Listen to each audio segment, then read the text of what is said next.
Selamat malam, Mbak. Malam, Kak. Selamat datang di konseling online pada malam hari ini. Perkenalkan, sebelumnya nama saya Alexander Salu. Mbak bisa memanggil saya dengan panggilan Alex. Saya merupakan konselor di Biro Psikologi Bahagia.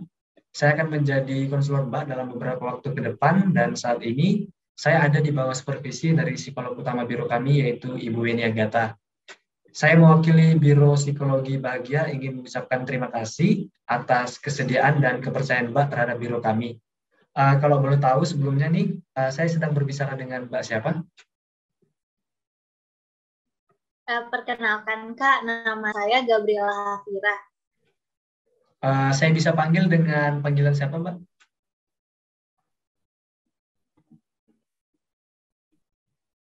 Bisa dipanggil Vira aja, Kak. Oke, Vira. Saya panggilnya Mbak Vira jadi ya. Oke, kalau boleh tahu nih, Mbak Vira kesibukannya sehari-hari apa nih, Mbak? Kalau ke sehari-hari, ngerjain tugas sih, Kak, karena kan juga saya sedang berada di kuliah semester akhir. Jadi tugasnya banyak banget. Kalau boleh tahu Mbak, kuliah jurusan apa? Saya psikologi, Kak.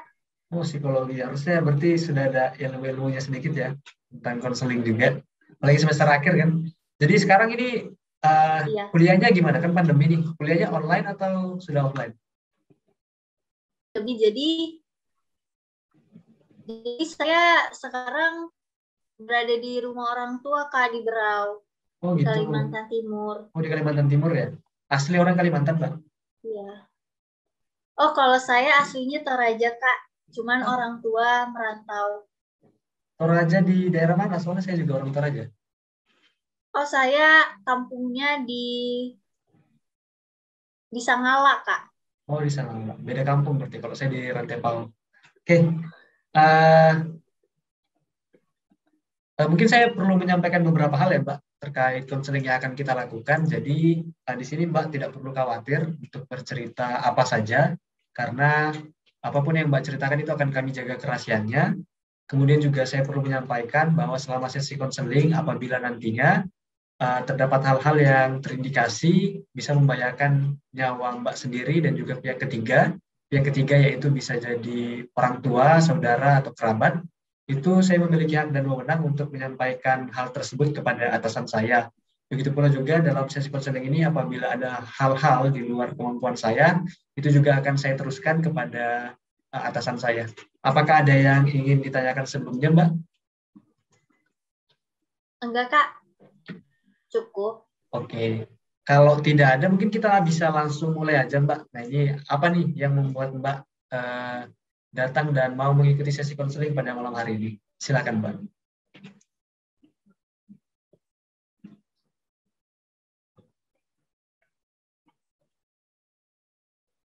Ngasih konseling hari ini tuh, Kak. Karena aku lagi ngerasa stres aja sih. Kayak gitu, stres, tertekan. Oke, Mbak lagi merasa stres ya. Jadi harapannya dengan datang konseling pada malam hari ini apa Mbak? Harapannya semoga aku tuh bisa dapat solusi gitu, Kak. Gimana caranya untuk mengatasi stres yang aku alami akhir-akhir ini. Baik. Oke, semoga dengan sesi konseling malam hari ini harapan yang Mbak inginkan bisa tercapai Mbak ya. Oke. Jadi tadi Mbak sudah ada menyampaikan sedikit saat ini Mbak sedang merasa stres. Nah, bisa nggak Mbak ceritakan stres yang dimaksud itu seperti apa? Jadi ini aku ngejelasin tentang kenapa aku stres ya, Kak. Iya, silakan Mbak. Jadi kan sekarang tuh, Kak, lagi masa pandemi dan kita kan kuliahnya online. Jadi mau nggak mau aku tuh harus pulang ke rumah orang tua. Jadi ya di situ tuh kayak ngebuat aku tuh tertekan gitu, Kak. Eh, di mana aku harus apa kayak kuliah gitu Iya. sambil sambil kerjain kerjaan rumah. Sebenarnya Hmm. aku bingung sih, Kak, mau ceritanya ini dari mana, karena kayak udah numpuk banget gitu loh Kak di hatiku. Ya, mungkin agak sedikit sulit untuk bercerita, Mbak bisa menenangkan diri dulu, tarik napas dalam-dalam, eh, bisa lebih tenang aja, relax, ceritakan yang apa aja yang terlintas, pokoknya yang kepikiran langsung diceritakan aja, gitu Mbak. Kalau nggak berurutan nggak apa-apa ya Kak. Iya, nggak apa-apa. Yang terlintas aja langsung diceritakan. Jadi sebelumnya tuh kayak, sebelumnya kan saya itu kuliah online dari semester awal kan Kak. Nggak terlalu awal sih, tapi kayak masih awal-awal gitu. Dan di situ tuh mata kuliahnya tuh belum berat. Jadi Iya. aku posisinya kayak santai aja, masih santai gitu. Kerjain kerjaan rumah dan sambil kerjain pekerjaan kuliah juga. Nah, tapi tuh Kak, kayak semakin kesini, kok aku ngerasanya semakin berat. Dan pekerjaan rumahnya juga semakin berat, kayak gitu Kak. Sedangkan posisinya aku harus bangun pagi dan aku juga harus kuliah, tapi aku juga harus nyiapin sarapan ke orang rumah karena orang tua aku tuh Kak karir semua, mama juga karir kayak Oh iya. gitu. Tadi Jadi Mbak ada, ya. jadi Hmm, kayak susah gitu Kak aku ngatur waktunya. Oke, jadi eh, sekarang kesibukannya berarti selain sibuk kuliah juga sibuk ngurus rumah ya, karena tadi ceritanya ibunya sebagai seorang wanita karir. Nah, mungkin bisa disebutin nggak, Mbak, kesibukan rumah yang dikerjakan itu apa aja? Jadi kesibukan rumah itu Kak, aku tuh bangun pagi harus siapin sarapan untuk adik dan kakak aku karena mama tuh pagi-pagi udah langsung pergi Hmm. kerja. Terus tuh aku juga bersihin rumah kayak nyapu ngepel gitu, belum lagi cuci piring. Terus tuh aku ngurus adekku karena adekku tuh Kak masih kecil gitu umurnya kayak 4 tahun gitu. Iya. Kayak gitu sih Kak kerjaan rumah. Nah itu kan Kak eh, pagi. Nah sorenya juga aku ngerjain kerjaan rumah kayak bersih-bersih rumah, siapin makan malam kayak gitu Kak. Iya. Jadi Mbak ada ketidakmampuan untuk mengatur ini ya, untuk jadwal kuliah dan juga kesibukan kuliah ya, lebih generalnya kesibukan kuliah dan juga untuk mengurus rumah. Karena tadi sudah disebutkan juga cukup banyak ternyata pekerjaan rumah yang harus dikerjakan, sampai ada merawat anak kecil tadi, usia adiknya 4 tahun ya tadi ya. Iya Kak. Eh, saya juga bisa cukup merasakan sih, maksudnya apa yang Mbak rasakan, terutama kan saya juga pernah menjadi seorang mahasiswa, cuma perbedaannya di sini posisi Mbak itu malah lebih berat. Jadi saya bisa merasakan bahkan perasaan yang Mbak alami tentu sangat berat karena sedangkan kuliah aja kita udah sibuk sendiri ya, apalagi harus menyesuaikan karena Mbak ini kan posisinya juga kuliah online, jadi harus di rumah. Kalau saya dulu kan belum ada pandemi ya, jadi kuliahnya offline, jadi hanya fokus kuliah. Jadi saya cukup bisa merasakan nih Mbak apa yang Mbak rasakan. Nah, dari permasalahan yang Mbak rasakan itu, dari bagaimana Mbak mengalami kesulitan dalam mengatur waktu kuliah dan juga waktu mengurus rumah tangga, apakah sudah ada pernah usaha yang Mbak lakukan untuk mengatasi hal tersebut dalam membagi waktu misalnya atau hal-hal lain yang Mbak lakukan? Kalau usaha yang udah aku lakuin itu Kak, kayak aku tuh menyesuaikan KRS-ku sama pekerjaan rumah. Jadi kayak aku tuh bisa ngambil mata kuliahnya tuh siang. Jadi Ya, aku bisa paginya aku bisa ngerjain rumah dulu. Kayak gitu sama apa kalau susahnya itu Kak karena orang tua juga ngasih pekerjaannya itu kadang sampai sore. Padahal waktunya aku ngerjain tugas malamnya kayak gitu ya. Kak, malam sampai sore. Kayak gitu sih Kak. Oh iya, iya. Jadi cukup ini juga ya, udah yang apa, yang coba dilakukan sudah cukup banyak juga sampai harus menyesuaikan KRS tadi. Terus juga karena memang agak sedikit sulit sih mungkin bagi dari kamu juga, karena tugas kuliah juga banyak kan, apalagi juga tugas pekerjaan rumah juga numpuk juga tadi seperti yang kamu sampaikan. Kalau boleh tahu sebelumnya, apakah memang belum pernah punya asisten rumah tangga atau nggak punya rencana untuk punya asisten rumah tangga?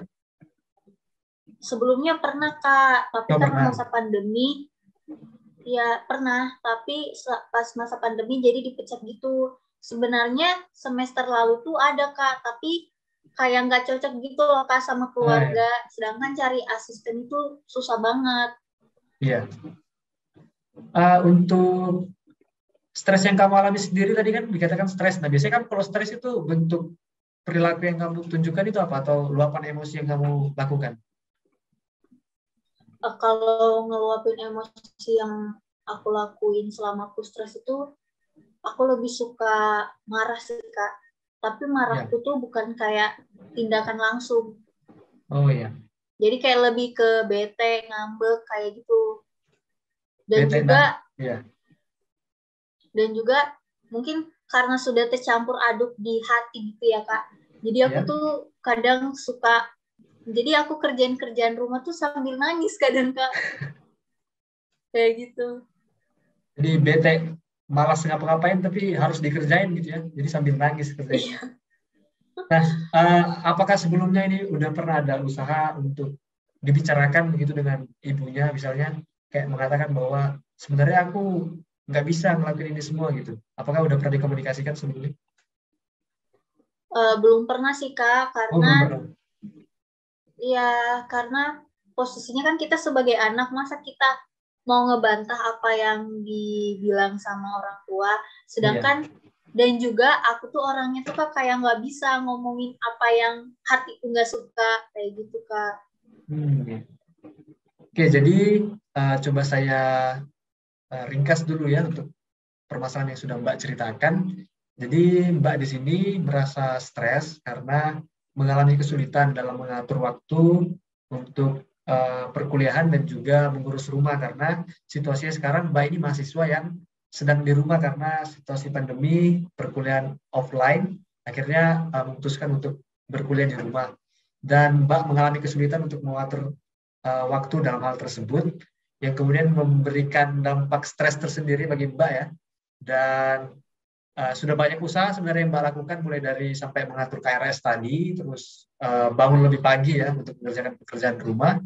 Tapi memang saking banyaknya tugas tersebut, akhirnya Mbak mengalami kesulitan untuk melakukan itu. Akan tetapi di dalam hal ini Mbak belum pernah melakukan komunikasi terhadap orang tua untuk mengatakan bahwa sebenarnya saya tidak bisa melakukan ini semuanya secara bersamaan karena Mbak punya rasa ketidakenakan untuk mengatakan hal tersebut karena juga mungkin ada rasa takut ya kalau berbicara langsung dengan orang tua.